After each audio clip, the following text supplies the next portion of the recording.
Howdy friends, and welcome to my new video. Happy New Year, and let's start the new year with writing. Of course, we will not talk about writing in general because it's very broad and it needs a course rather than a video. So we will focus on a type of writing and give an example of how to teach writing through the approach of or the genre approach. So we will focus on the letter of complaint, adopting the genre approach. What is the genre approach and how we apply it in class? This is the topic of our video. First of all, start with the genre. The genre, as Harmer explains, represents the norms of different types of texts. We have different types of texts. We have informal letter, we have story, we have formal letter, we have different types of texts. Each type of text has norms or rules that we need to follow to achieve the purpose, because the genre approach views writing as a social activity through which you as a writer needs to achieve a purpose. So you write a cover letter in order to get a job or to apply for a job. So you write a complaint letter in order to make a complaint. You write a story in order to amuse people, for example. So there are different types, and for each type the reader expects some features that he expects to find in this writing. So in a cover letter, while you write a cover letter, the reader expects, or the recruiter expects, that you use a formal style. So if you don't follow this convention or this norm, you will not achieve the purpose. This is why this kind or this approach is very important for students, because it is very relevant, it's very connected to their real life. They use writing to achieve social purpose. So now, how do I apply this in class? So I will start by asking you to look at the list of statements. Please read them. They are talking about how to apply this approach in class. Please read the statements and decide to what extent you agree or disagree with these statements. Pause, think, decide, and replay. Okay, so the first one, let me read it here. So teachers need to activate students' knowledge about the topic. Sure. So you start your lesson by the leading activity. You ask students, for example, 3 questions. So these 3 questions, students discuss together. What is the benefit of these 3 questions? Students activate their past experience. So they recall past experience which is related to this topic. Why? 2 importance here, or 2 advantages. The first one, when students recall their past experience, they see the relevance between the topic they are studying and their real life, which motivates them more because they know that this is relevant to their life. They will make use of this in their real life, not only in the course or at school. So this is one. Number 2, while students are discussing these questions in their pairs or in their groups, they will need some language. This is an opportunity for you as a teacher to feed in this language before students write. So this is number 1. Number 2, teachers should tell students about the organization and the style. I half agree with these statements. Of course, students need to know about the organization and the style, but because these are the features that the reader expects to find. But what I don't agree here is that teachers should tell. Teachers shouldn't tell. Students should find out for themselves. The next one, students need to keep the reader in mind. Of course, yes, because when you write a letter of complaint, you need to achieve a purpose. So you need a refund, for example. If you bought something and it didn't work properly, so you need a refund, or you need a replacement, or you need a repair. So to achieve the purpose, you need to know, or to keep the reader in mind. What does the reader expect from you? Students need to know the vocabulary, yes, and this is why the leading activity is important. This makes students' life easier when they start writing. They are not stuck searching for a word, what this word means or that. Students should read a complaint or a letter of complaint or more before they write. Sure, I completely agree with this point. We cannot write about something that we have not read about. So it's important for you when you teach writing to start with reading. Read for example, you give them a letter of complaint and you ask them, why did the writer write this complaint letter? What is his purpose of this complaint letter? What's the problem, for example? So that the students read in order to see what, or to know what the complaint letter is like. Just the layout or the organization or these things. It is enough for students to read a number of complaint letters to know how it is organized.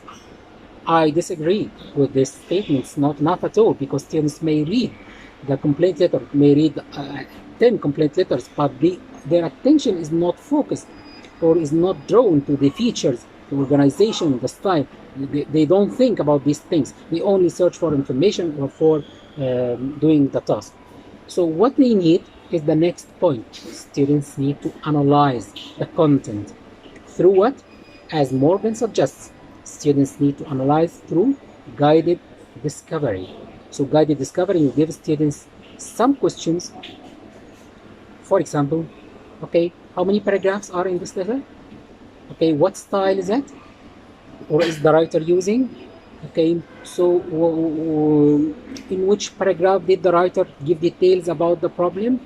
Okay, what is the paragraph or the paragraph number 4? What information is included in paragraph number 4? So through this kind of question or these questions, students' minds are drawn, or students' attention is drawn to these features, so they know how to organize, how to start, and what kind of, what style they use, and these features that they need to know about. And also Harmer suggests or recommends this reading and analyzing before writing in order for students to have a picture of how these texts are written. Then students need to be trained of how to edit and proofread. Because these kinds of writing tend to achieve a purpose, you need to proofread. So don't expect that you will be accepted in a job while you are writing, or while you wrote or you have written a letter or a cover letter where there are a lot of spelling and punctuation mistakes. Don't expect this. You will not achieve your purpose. So you need to proofread and edit. How can you do this? Using rubrics. You need to have rubrics. So students, after analyzing, they start to know how it is organized. So we start paragraph number 1, telling about the purpose of writing. In paragraph number 2, we give details about the problem. In paragraph number 3, you tell the consequences of the problem. Like this, you use a formal sentence. So these are the rubrics. In order to compile these rubrics in a record, students need to think about a checklist. It's better, as here the last one, it's better for students to participate in designing the checklist. So you can ask students to write a checklist, then you provide them with a model checklist and they compare and add. Or you can more easily, you can give them 2 checklists just to involve them in the process of designing the checklist. You can provide them with checklist A and checklist B. Read the 2 checklists and decide which one is better, appropriate, or more appropriate for this kind of writing, which one is more accurate. So students are involved they are forced to read and think which one is more accurate.